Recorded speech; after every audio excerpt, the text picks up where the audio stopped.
큰일 났습니다. 평소 말도 급하지 않은 권이사가 흥분된 목소리로 전화가 왔다. 중국에서 오늘 1차 상품이 도착하는 날이고 돈 들고 인천공항 갔는데 무슨 일이지? 왜요? 나도 직감할 수 있었다. 물건에 문제가 생긴 것이다. 그래도 설마 하며 물었다. 빈박스입니다. 컨테이너 안에 물건이 없습니다. 물건이 없는데 어떻게 통관이 됩니까? 앞에만 일부 들어있고 나머지 다 비었어요. 아무 말을 할 수가 없었다. 개새끼야, 씨발. 황이산지 지랄인지 얼굴을 생각하니 욕이 절로 나왔다. 물건 찾지 말고 그냥 돌아오세요. 이거라도 찾아서 가는 게 낫지 않을까요? 권이사도 그냥 하는 말이었다.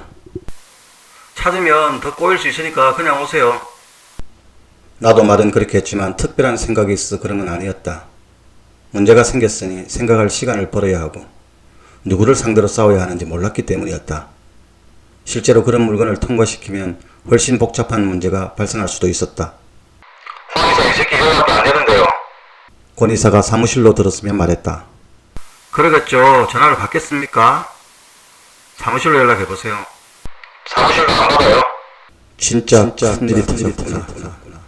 속으로 그런 마음이 들었다. 그날 밤부터 나는 잠을 잘 수가 없었다. 누굴까? 누가 장난친 건가?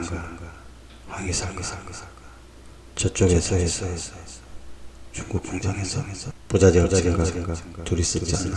수많은 생각들이 며칠을 괴롭혔지만 결론을 내릴 수가 없었다.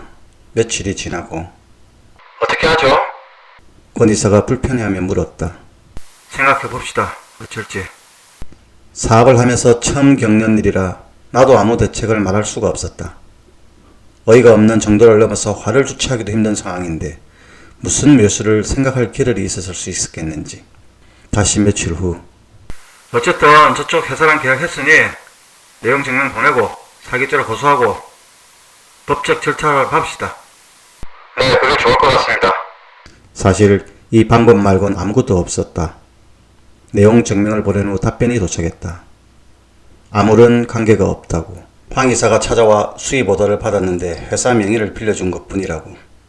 잘 모르는 사람인데 아는 사람이 부탁해서 들어준 것뿐이라고. 그래서 앞으로 이런 거 보내도 소용없다고. 이 말 말고는 아무런 단어가 떠오르지 않았다. 15억이 날아가는 순간이었다. 가을 겨울 상품의 반을 날려먹었으니 진짜 묘수를 찾아야 했다.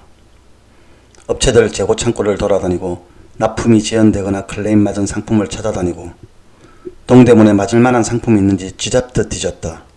컨셉이 맞을 만한 것은 라벨 가리를 해가며 겨우 버티고 있는 상황인데 하루는 권이사가 매우 심각한 표정으로 들어왔다. 또 무슨 일인가 생각했다. 세무서에서 대리점에 지급 보류 공문이 간 것 같습니다. 대리점에서 저한테 전화가 왔어요. 회사에 무슨 일이 있냐고 물어보는데 답변을 못했습니다. 라고 말하며 눈치만 살폈다. 예상했던 것보다 빨리 상황은 악화되어 갔다.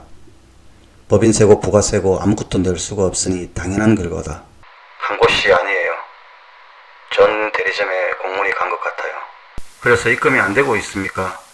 누가 입금을 하겠습니까? 밀린 세금을 내면 해결되지 않을까요? 대리점 사장들 눈치가 9단이 넘어요.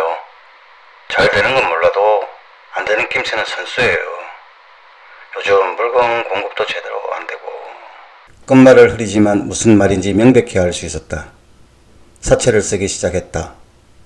백화점 매출을 담보로, 직영점 보증금과 매출을 담보로. 나는 포기할 수도 나아갈 수도 없는 말 그대로의 상황에 놓이게 되었고 살면서 가장 어려운 결단을 할 수밖에 없었다.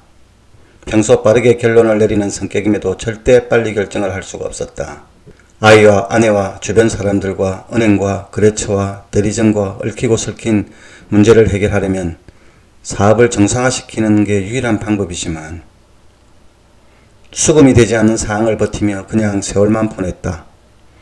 하지만 나는 그 위기를 넘길 능력을 가지고 있지 못했다.